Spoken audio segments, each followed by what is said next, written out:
I still remember that day as if it had happened just yesterday, even though I was only 5 years old at the time. The day my life changed forever. Dad was away on a business trip, just like always, leaving me and Mom alone in our small suburban house. It was a quiet autumn afternoon, with soft sunlight filtering through the living room window. I was sitting on the floor, carefully brushing the hair of my favorite doll. Everything seemed so peaceful. Until the doorbell rang. Mom was in the kitchen. I saw her freeze the moment the sound echoed through the house, her hands gripping the dish towel tightly. Something was wrong. I watched as she hastily wiped her hands on her apron and rushed to the door. When she opened it, her face lit up in a way I had never seen before. Her voice trembled, but not with fear. There was something else. Something almost like anticipation. "Victoria, sweetheart, go play in your room," she said, her tone slightly urgent.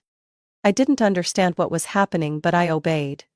I ran upstairs, but instead of going into my room, I hid behind the stair railing, peeking down into the living room. The man at the door was tall, wearing a long black coat. I had never seen him before. Mom didn't close the door right away. Instead, she stood there, whispering something to him. Then suddenly, she turned away and hurried into the bedroom. I held my breath as I watched her open the closet and start throwing clothes into a suitcase. She moved frantically, almost desperately, as if she was afraid that if she hesitated for even a second, everything would fall apart. I stepped out from my hiding spot, my heart pounding. "Mom, what are you doing?" I whispered. She didn't look at me. She zipped up the suitcase, her eyes avoiding mine. "I have to go away for a while, sweetheart," she said softly. "Go where? When will you be back?" I asked, feeling a rising fear in my chest. "I don't know," she answered, still not looking at me.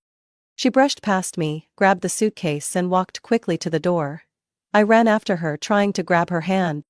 "Mom!" I cried, tears welling in my eyes. But she didn't stop. No hug, no goodbye kiss. The door slammed shut, and all I saw were the red taillights of a car fading into the empty street. I stood there, stunned, unable to comprehend what had just happened. I waited. She had to come back. She must have just gone to buy something and forgot to tell me. But as night fell, the house grew eerily quiet.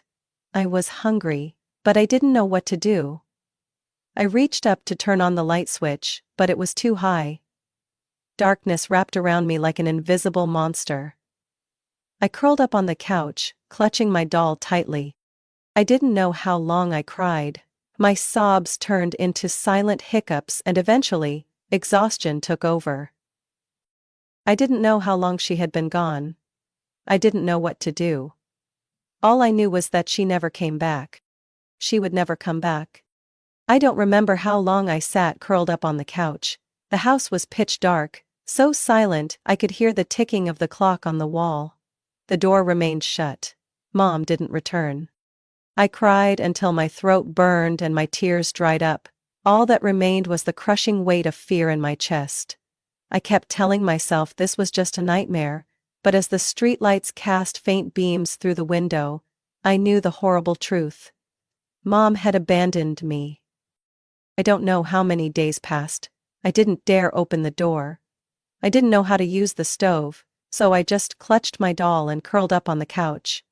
I couldn't sleep because the darkness suffocated me. I hated it. I hated the feeling of being swallowed up in a world where no one was there. Then, one day, there was a knock at the door. At first I curled up tighter, too scared to breathe. But then, I heard her voice. "Mrs. Maggie, our neighbor." "Victoria? Sweetheart, are you in there? I've heard you crying for days. Open the door, darling." I don't remember how I managed to get up and unlock the door, but the moment I did, a flood of people rushed in. Mrs. Maggie, the police, and a woman I didn't recognize. I looked around. Mom wasn't there. And then, Dad came home. He knelt in front of me, his pale blue eyes filled with pain. He reached out, touching my shoulder gently, as if afraid I would shatter into pieces. "Vic." "Oh God, my baby." I don't know what made me cry again. Maybe it was his familiar voice. Maybe it was the warmth of his arms around me. I buried my face in his chest, sobbing. From that day on, my life changed. Dad took time off work to stay home with me. I met Dr. Levine, a therapist who always spoke in a calm, reassuring voice. She told me my fear was understandable, that none of this was my fault. But no matter how hard I tried, the darkness haunted me. Every night, I curled up in bed, heart pounding. I always had to sleep with a small light on, and I was always afraid that if I fell asleep, someone would disappear. It was just Dad and me until Elise came into our lives. Dad met Elise at a coffee shop. I remember how wary I was when he first brought her home. But Elise never pushed. She was just there. One day, as I struggled with my homework, she sat beside me and gently asked, "Would you like some help?" I nodded. Then, she started braiding my hair every morning. She never tried to replace my mother. She was simply a quiet, steady presence I hadn't realized I needed. Over time, our little house didn't feel so cold anymore. I turned 10 on a soft spring morning. Sunlight streamed through the curtains, carrying the scent of fresh-cut grass and blooming cherry blossoms. Today was special, not just because it was my birthday, but because Dad had promised to come home early for a small celebration. Elise had been in the kitchen since early morning, making pancakes. My favorite. Dad had gone out to pick up my present, leaving just the two of us to decorate the living room. Elise always knew how to make me laugh, and even though I never said it out loud, I loved her more than I realized. Everything was perfect. Until the doorbell rang. I walked to the door, still smiling, until I saw her. "Mom." She stood there, looking older than I remembered, but those brown eyes were the same. Her gaze swept over me, as if she wasn't sure who she was looking at. I froze in place. Beside her stood a small girl with curly brown hair and green eyes, clutching a stuffed bear tightly in her hands. She looked at me with a mix of curiosity and hesitation, as if she could sense the tension in the air.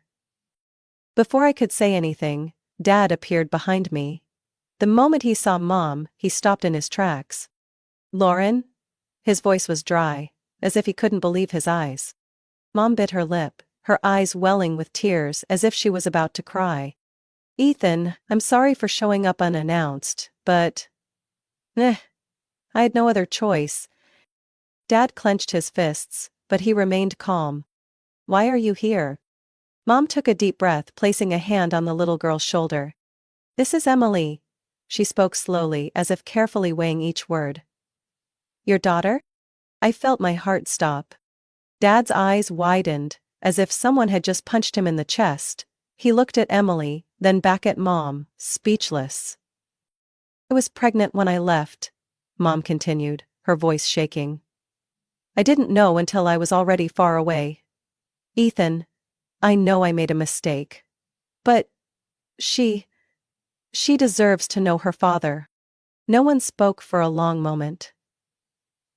I watched Dad, waiting for him to deny it. Waiting for him to wave it off, to say this was some cruel joke. But instead, I saw him slowly kneel in front of Emily.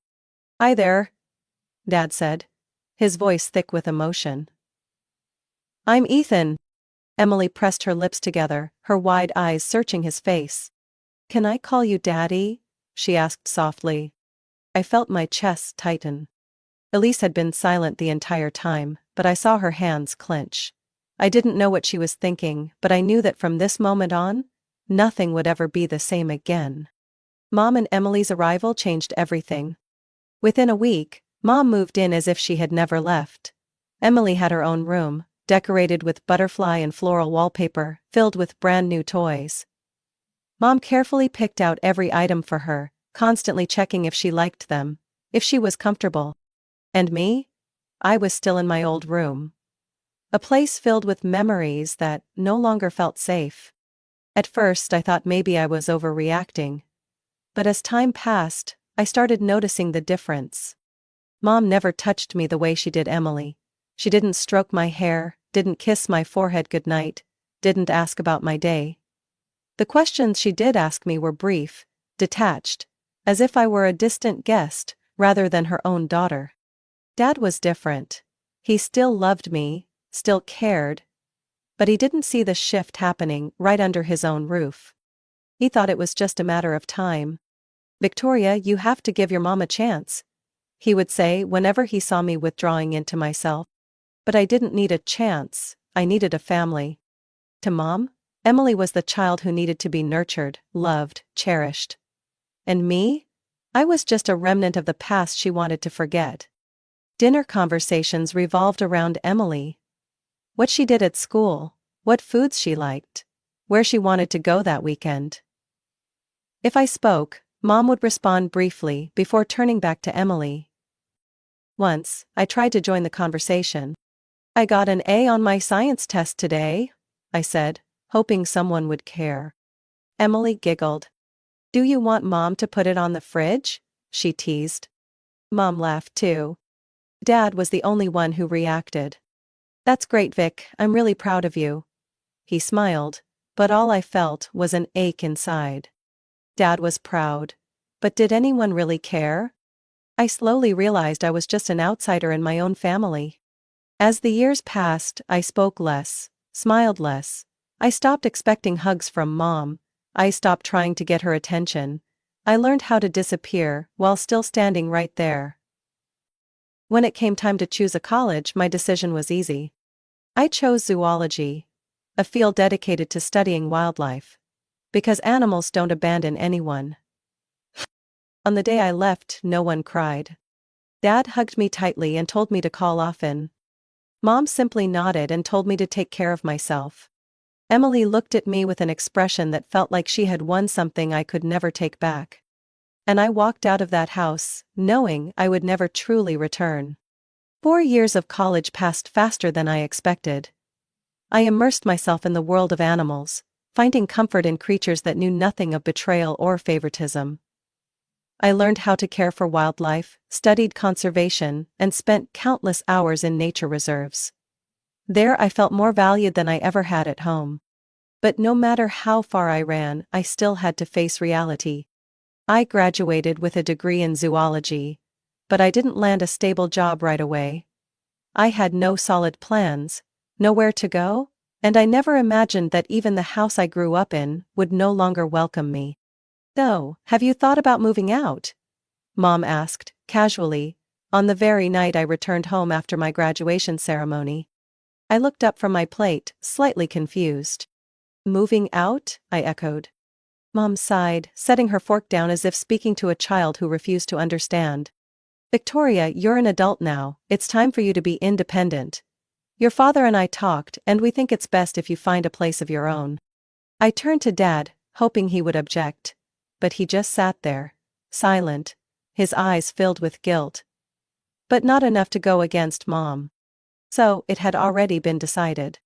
Emily smirked, stirring her drink lazily. "I guess you can rent a tiny apartment with whatever little money you make working with animals," she said mockingly. "Or if that's too expensive, you could always stay in a zoo enclosure." I clenched my fists. Emily had always loved teasing me, but this time, something felt different. I was no longer part of this family. Dad didn't object. Mom had made her decision. And Emily was enjoying every moment of it. I left the dinner table without saying another word. That night I sat in my room, searching for cheap apartments online, but all I felt was a growing sense of despair. I didn't have a stable job yet, had only just started looking for opportunities, and my savings weren't enough to afford a decent place. I stepped out of my room to get a glass of water, but as I passed by the living room, I froze at the doorway. Mom and Emily's voices drifted through the air. They were talking. I hadn't intended to eavesdrop, but the sound of my name stopped me in my tracks. "If Victoria isn't here anymore, everything will be so much easier," Emily whispered. "You have to be patient," Mom replied. "Once she leaves, we'll convince your father to sign over the house, then everything will belong to you." My heart pounded in my chest. They didn't just want me gone, They wanted me erased. I stood there, feeling cold despite the heater running in the house. Did Dad know? Was he part of this? Or was he just another pawn in Mom and Emily's plan? I swallowed hard and stepped back into the shadows, knowing that my real battle had only just begun. I left home just a week later. I didn't tell Mom or Emily that I had overheard their plan. I didn't seek help from Dad either. He had chosen silence all these years, and I no longer had any faith that he would stand by me now. I found a small apartment in the suburbs, just within my budget. It wasn't ideal. The walls were a bit old, the kitchen was tiny. But at least, it was mine. But even though I had escaped that house, I still needed a job. 2 weeks after moving out, I received an email from the city zoo. Dear Victoria, we reviewed your application and are impressed with your hands-on experience at wildlife reserves. We would like to invite you for an interview next Tuesday for the Wildlife Rehabilitation Assistant position. I couldn't believe my eyes. I spent the entire evening staring at the email, reading it over and over, as if it might disappear at any moment. On the day of the interview, I arrived at the zoo an hour early, my palms sweaty. I met Dr. Martinez, the head of the rehabilitation program. She asked me countless questions. About my experience, why I chose this field, how I would handle an injured wild animal. Finally, she smiled. Welcome to our team, Victoria. I nearly burst into tears right then and there. As incredible as working at the zoo was, I still felt lonely. Years of living in my own family had made it hard for me to open up to anyone. I didn't know how to have casual conversations with coworkers, didn't know how to build close relationships. And then I met Jake. At first we were just strangers on a wildlife forum. I liked reading his posts. Witty, insightful, and passionate. One day, I left a comment, and from there, we started talking. I don't remember exactly when I started looking forward to his messages, but over time I realized that each day felt a little lighter because of him. One late afternoon, I stopped by a small cafe near the zoo to grab a coffee. As I stood in line, a familiar voice called out behind me. Victoria? I turned around.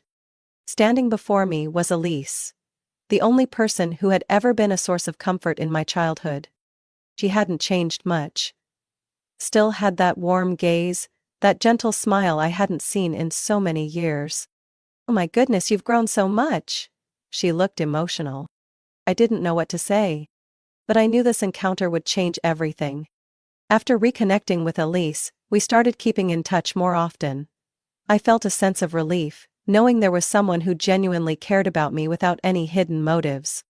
One day, Elise called me with an unexpected request. Victoria, I have to take care of something urgent this weekend. Could you watch Ethan for me? Ethan was Elise's 11-year-old nephew. A boy with a mischievous smile and bright eyes. I had met him a few times and liked him, so I agreed. That evening, Ethan arrived at my apartment, dragging a large backpack filled with books and a tablet.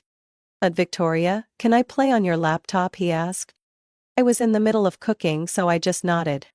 Just don't mess with anything important, okay?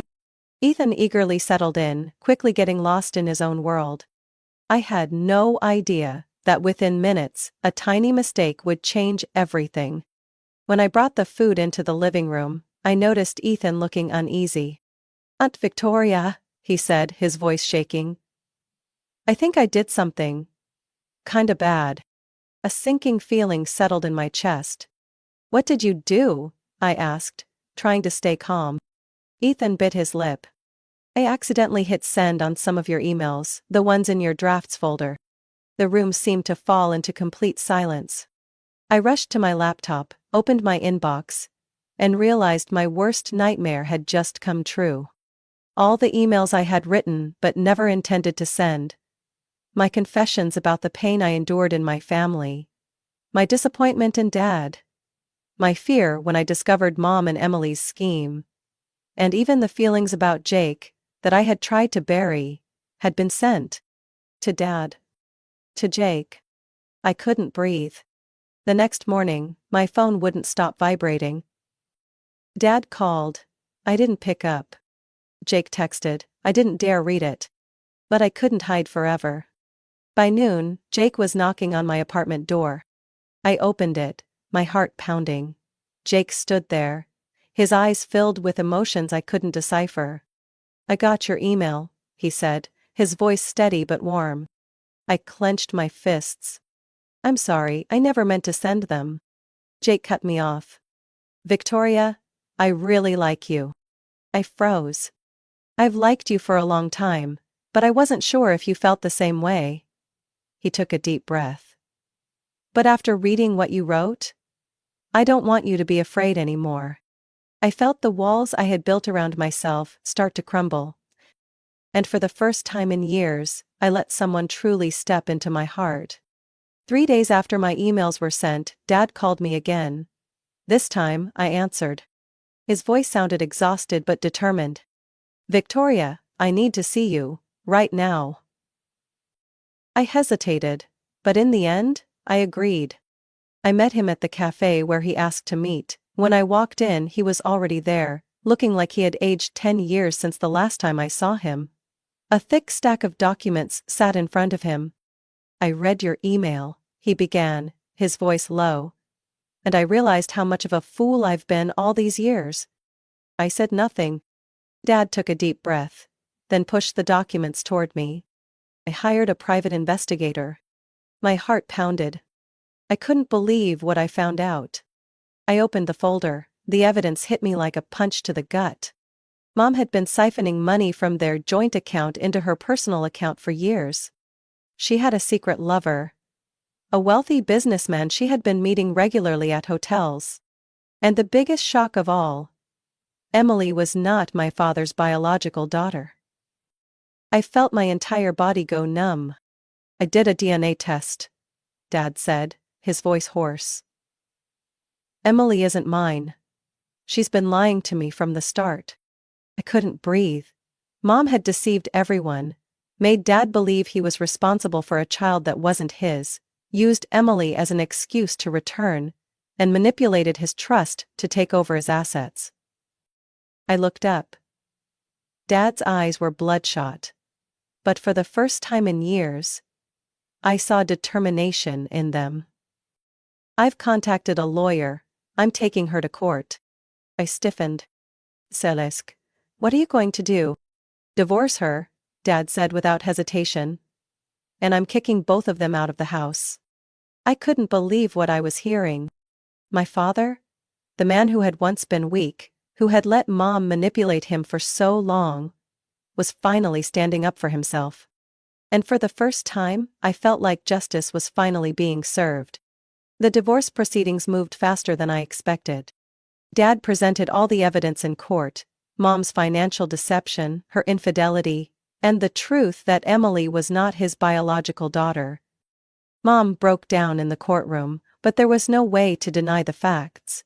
When the judge ruled that Dad would retain full ownership of the house and assets, she didn't say another word. Emily, the sister who once mocked me, never even looked at me as they packed up and left. For the first time in years, Dad's house was no longer filled with lies. One morning, while visiting him, I found him holding his phone, hesitating. "Victoria, I've been thinking a lot." He spoke slowly. "I want to reach out to Elise." I blinked. "Elise?" Dad nodded. "I owe her an apology. I let her go for someone who never deserved me." I was silent for a moment, then smiled gently. "You should do it." A few days later, Dad and Elise met. I didn't go with him, but when he came home, I saw a relieved smile on his face. Something I hadn't seen in years. Not long after, I received a text from Elise. "Victoria, I'm so happy that you and your father have found your way back to each other. Let's keep in touch, sweetheart. Maybe family isn't about blood. Maybe it's about the people who truly love and respect you." Jake and I continued talking every day. He was patient, understanding, never pushing me beyond what I was ready for. One day, while we were walking through the park, he suddenly stopped. "Victoria, I have something to ask you." I looked up at him. "I know you've been through a lot and I don't want to pressure you into anything. But," Jake smiled softly, "would you like to officially go out with me?" My heart pounded. For the longest time, I had been afraid of love. I had been used to being abandoned, to being replaced. But looking into Jake's sincere eyes, I knew he wasn't like the people who had hurt me. I took a deep breath and nodded. I'd like to try. Jake's smile lit up. And I realized that for the first time, I was stepping out of my shell and embracing my future. Dad and I decided to finally do something we had put off for years, a long road trip together. "Where are we going?" I asked as he spread a map across the table. Dad winked. "Remember when you were little you said you wanted to visit Yellowstone?" I laughed. "You remember that?" "I remember everything, Victoria." I looked at Dad, warmth flooding through me. After years of pain and being forgotten, I had finally found my true family. And for the first time in my life, I was no longer afraid of the dark. Victoria's story isn't just about escaping manipulation and injustice. It's about finding herself. It reflects a harsh reality. Not everyone gets the family they deserve. And sometimes, family isn't about blood, but about those who truly love and support you. Through pain, betrayal, and loss, Victoria learned to let go of the past, cherish those who truly mattered, and step out of the shadows to build her own life. It's a reminder that we all have the right to choose our own happiness. How did Victoria's story make you feel? Have you ever experienced something similar, or do you have thoughts on how she handled her family? Share your thoughts below. And don't forget to follow the channel for more heartfelt and real-life family stories.